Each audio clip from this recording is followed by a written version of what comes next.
Hello, I wanted to put out videos that might be useful to people for the coronavirus situation, because a lot of us are anxious. I think most people have some degree of anxiety about this, so I didn't think this was a good time to be putting out videos about abusive people, analysing abusive people. It just feels a bit too dark at a time like this. So I've made a video about this situation to try to help you to think differently about it. While you're watching this, just take some time to notice how you're feeling, how your body feels, where the tension is in your body, and if you can, let go. So I'm not telling you to relax, but just tell yourself you're allowed to let go for now. For a few minutes while you watch this, you can just let go of trying to control all of this stuff that we've been told to try to control, to try to control whether we get ill, whether someone else gets ill. I've made sure that Ed here is behind me. I think he is an Ed. What do you think? Do you think this elephant looks like an Ed? Or what do you think he should be called? Maybe you can write it in the comments section. I'm staying now where I'm going to be making the course. And I'll show you, I'll put another YouTube video out and show you how beautiful it is in the day. Because I've come here so that, it really is the most beautiful place I've found to do this. But anyway, I've put Ed in the background here because I think he might be a nice calming influence. I think he's got a nice reassuring face. So I hope you can get some positive vibes from him as well. And if you've got a better name for him, put it in the comment section.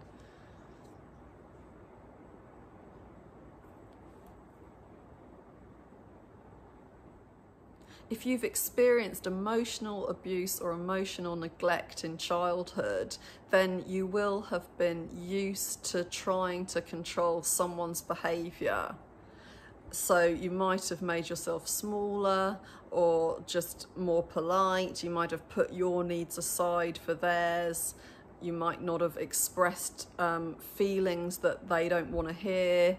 There's all sorts of ways that we can try to control how somebody else behaves towards us. So, that's something that people do when they're in an abusive relationship. And if that's what you've done since you were a kid, then it's likely that growing up, you have tried to do this in other areas of your life as well.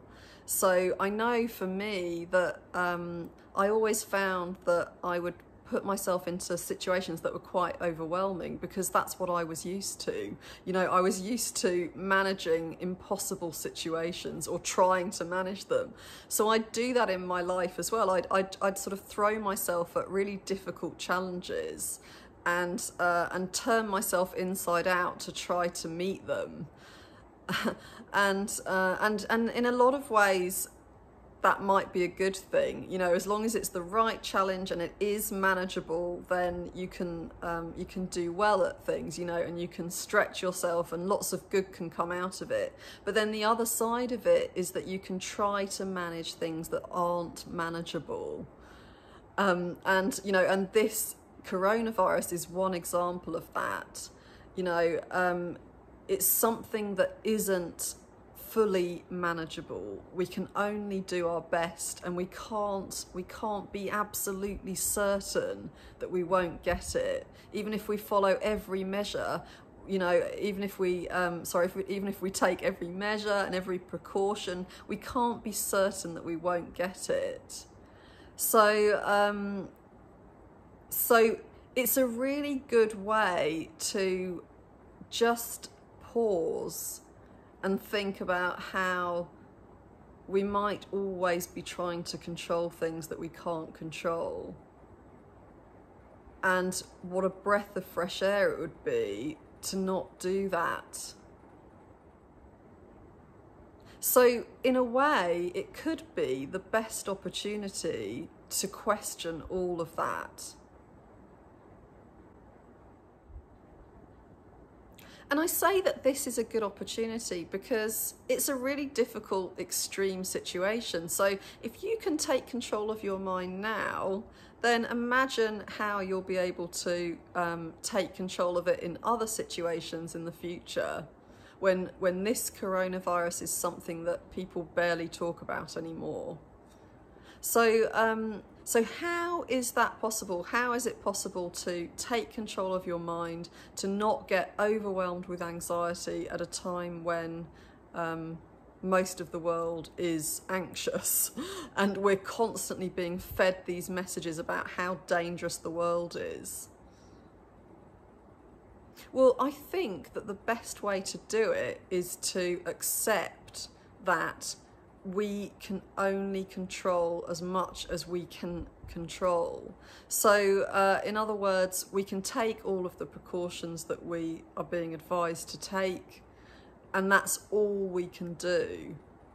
We can do that, and we can do our best to relax, you know, to have enough sleep, to eat properly, but otherwise that's really that's all we can do.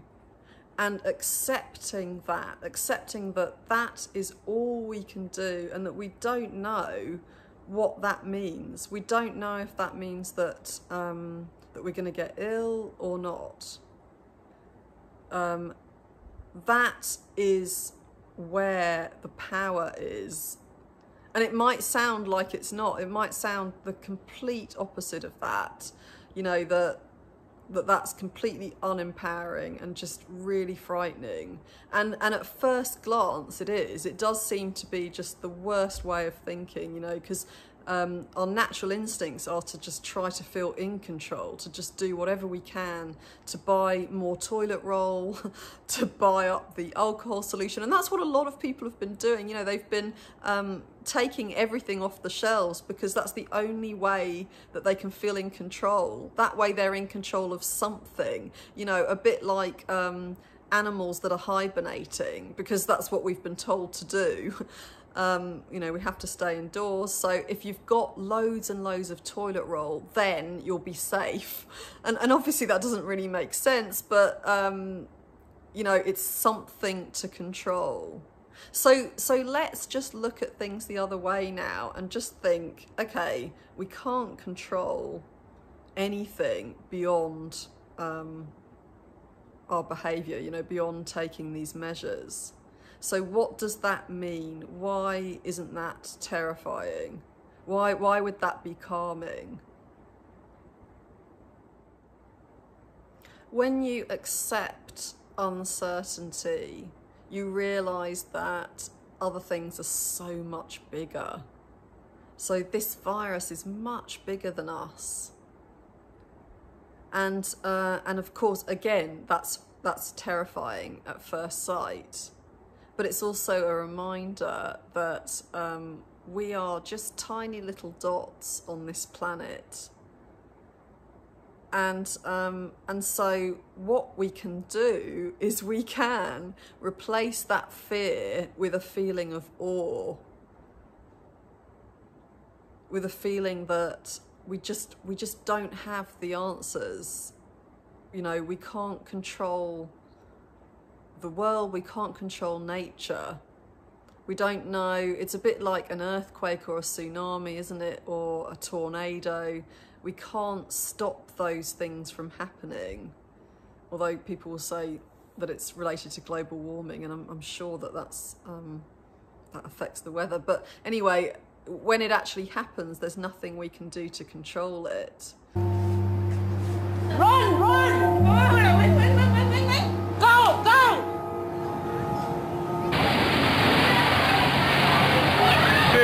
Shit. Ja, men skit i dem. You can't really understand what you're seeing. Because just like 30 or maybe 60 seconds earlier, you were down there on the ground, running. And now it's maybe 10 feet, 3 meters of water covering the whole island. Det här är helt jävla bisarrt. Kolla här. Halvön förstörs på bara 3 minuter. You don't have to stop hurricanes or tornadoes or tsunamis. You're off the hook.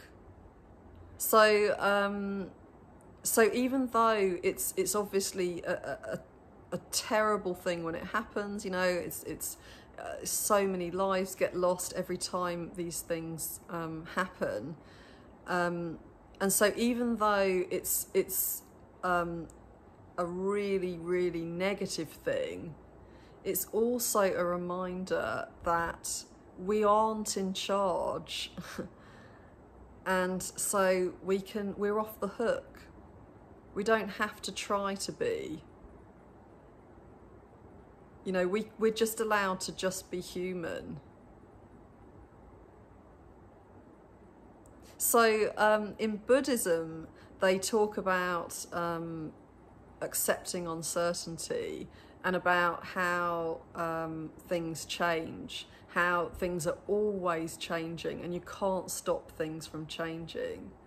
Because I think that as humans, we tend to just bury our heads in the sand, and we kind of live in this strange sort of illusion that we're not really going to die. You know, people die when they get old, but we're never really going to ever reach the age where we actually do die. I think it really takes people until they're actually close to death to really accept that they are actually going to die. But if we could accept it now, then, you know, we could really make the most of life now and not waste time. And, you know, and it's the same with everything. If we can accept that we don't have control over things that we don't have control over, then we can, we're allowed to be happy. We can just be so preoccupied with trying to control things we can't control and not take the time to really appreciate what we've got and feel good. So when I talk about how we're small and how the virus, for instance, is so much bigger than us, the reason I think that's soothing is because it can lead to a feeling of awe. And awe is such a positive emotion. I think it's really therapeutic, you know, if you think about things that you feel real awe about, because I don't think we do it very much. We don't take the time to think wow about things. Very often we don't sit and stare at a sunset and think wow, you know. We might go, oh, that's nice, oh, look how, that's a pretty sunset, and then we just get on with the evening. But if you really look at a sunset for a long time, then, you know, you can really feel quite amazed at how beautiful it is. And it's the same with nature in general. You know, even if you don't have any greenery where you are, if you live in the middle of the city, if you just look up at the sky, at the clouds, you can find yourself getting into a sort of dream-like state where you really do fully absorb what you're looking at, and as soon as you get into that state, you'll feel awe. You won't be able to help it. And it's the same with a sunrise. It's really the same with any of nature. I think if you let yourself fully take it in, that feeling of awe will come up. If you look at the planets in the sky, you know, if you look at the stars, the footage you can see from space, it's so incredible. And we don't have any answers, you know, we don't know what's beyond that. We don't know what's out there. So so we can just feel awe at the fact that we have no idea. We don't know where space ends. Does it ever end? How can it not end? What, you know, what's going on? when did time begin? How did it begin? What was there beforehand? And it doesn't matter if you believe in God or if you don't believe in God, we still don't have the answers, you know, and we don't have the answers for what's going to happen in the future. We don't know how long the universe will exist for. Will it always exist? You know, so...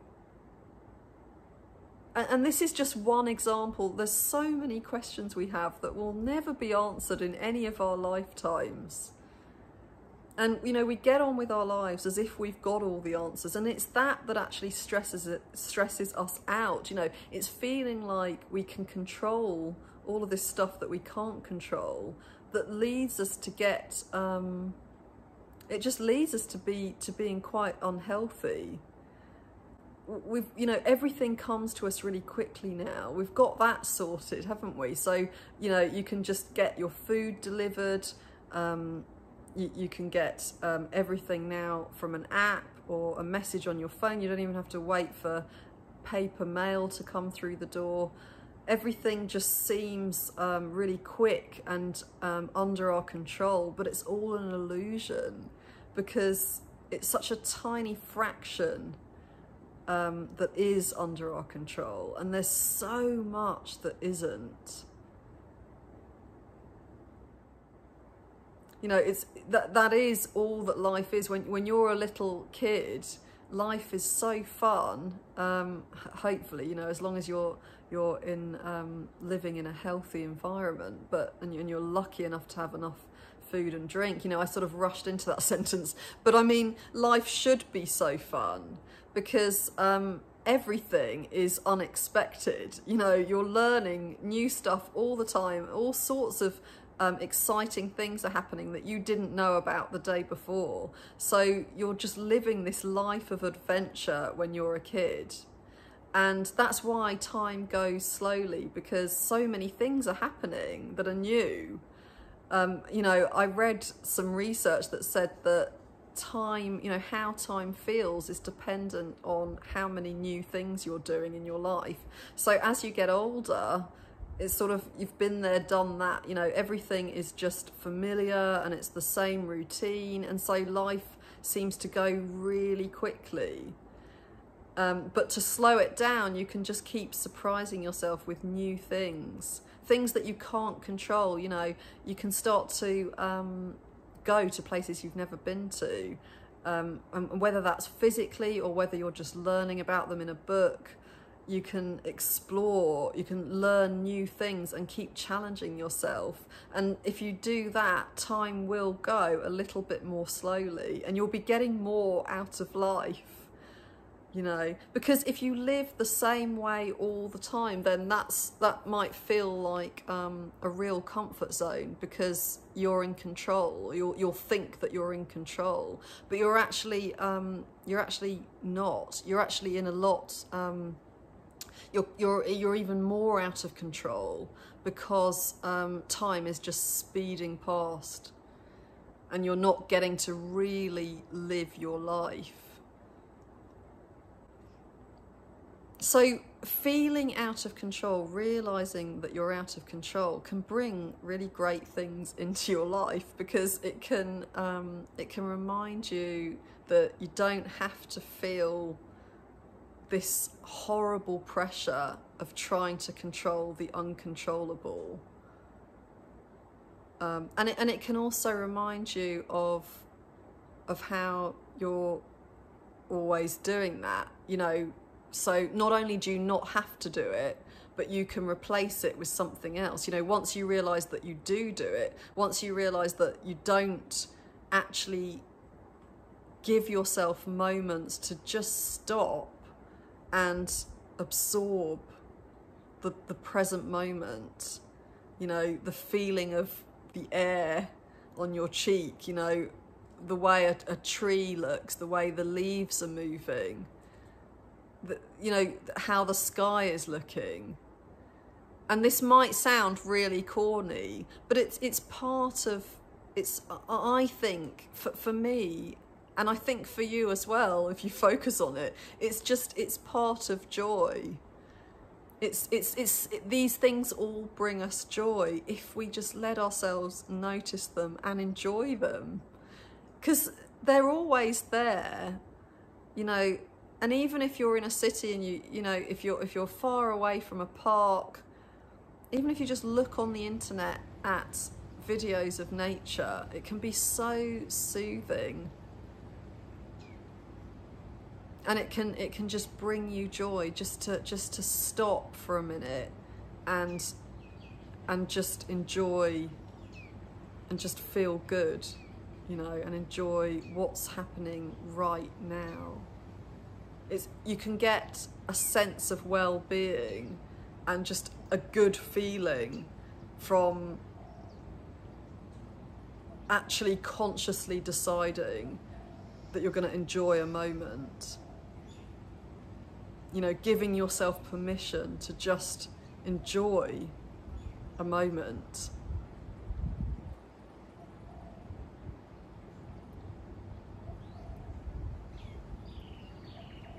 Instead of thinking, I have to be somewhere, I have to be doing something, I have to be improving on something. You know, instead of having a sort of feeling at the back of your mind that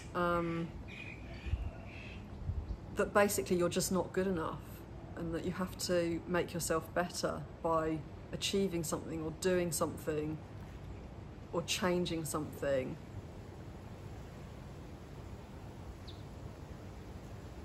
Because you don't have to do those things all the time. You're allowed to experience joy in just existing.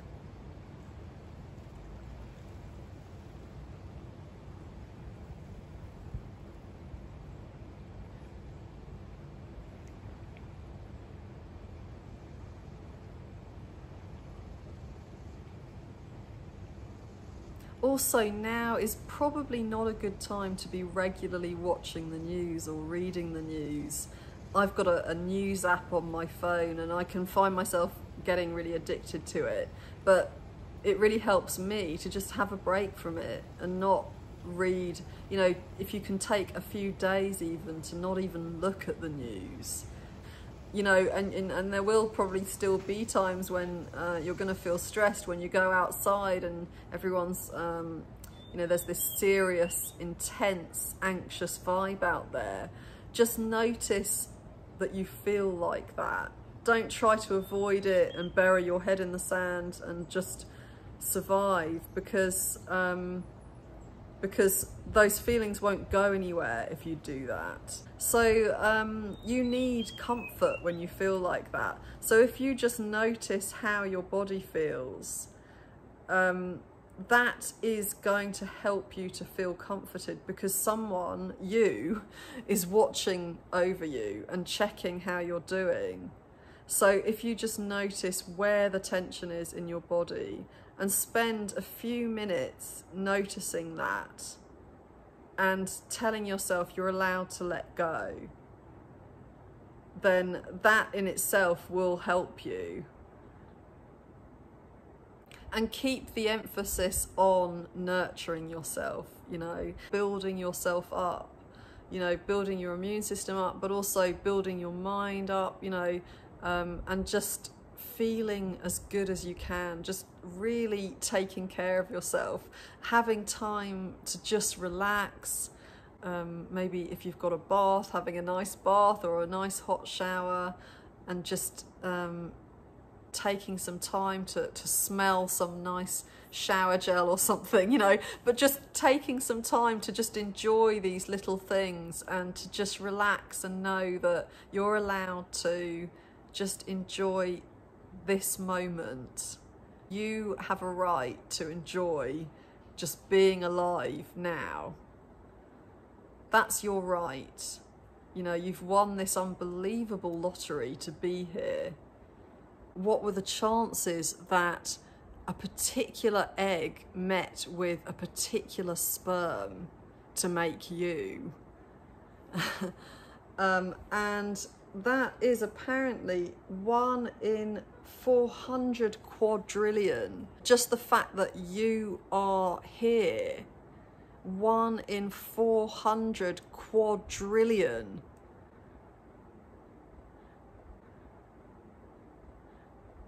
And that was without our control. You know, we didn't control this amazing miracle.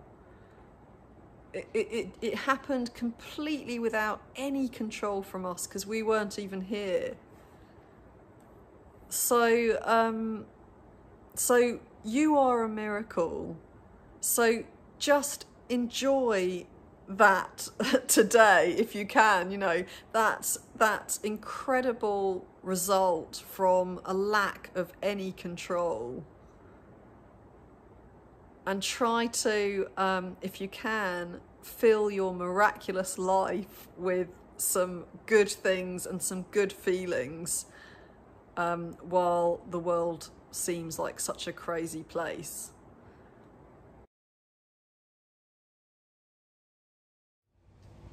So while life is really restricted, what could you do to really make the most of this time? You know, could this be the beginning of something amazing? Could this be when you start writing the novel that you've always wanted to write, or when you create the painting that you've wanted to paint, or learn the language you've always wanted to learn?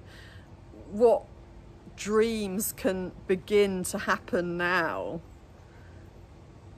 Because even though you can't do the usual things that you do, could that be a good thing? Could this be a time when you start to think about a different way of life that you might want in the future, and what you can be doing right now to get it?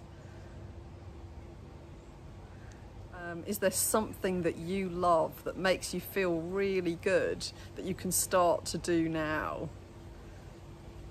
Maybe you don't normally have time, you know, and maybe now you've got a bit more time because you can't go out, you can't do the things you'd normally be doing.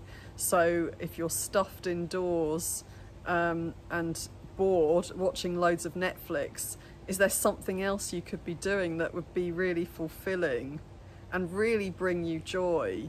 That might be uncomfortable because it will be getting out of your comfort zone. It will be something you can't control because you've never tried it before. You know, you don't know what the outcome's going to be. But it's an excuse to add adventure to your life. So even in this time of crisis, this could be the beginning of something really amazing for you. And you know, most importantly, just try to give yourself some times of just feeling good, you know, just letting yourself enjoy existing. You don't have to solve what's going on. You can only do your best. The best ways I've found to feel good, to let myself enjoy moments, and just have times, even with a lot of stress going on in the world, just to have times where I can escape that and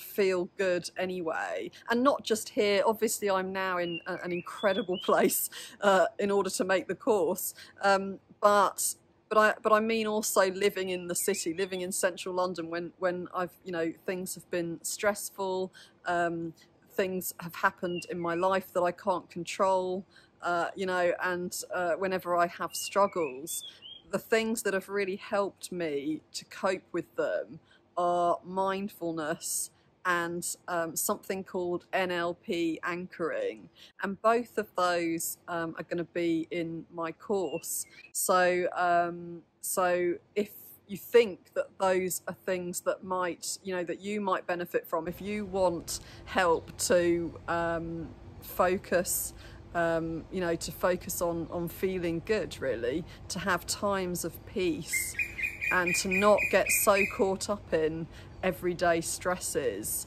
then you know, then this might well be useful to you. So if you think that you're interested in that, please send me an email.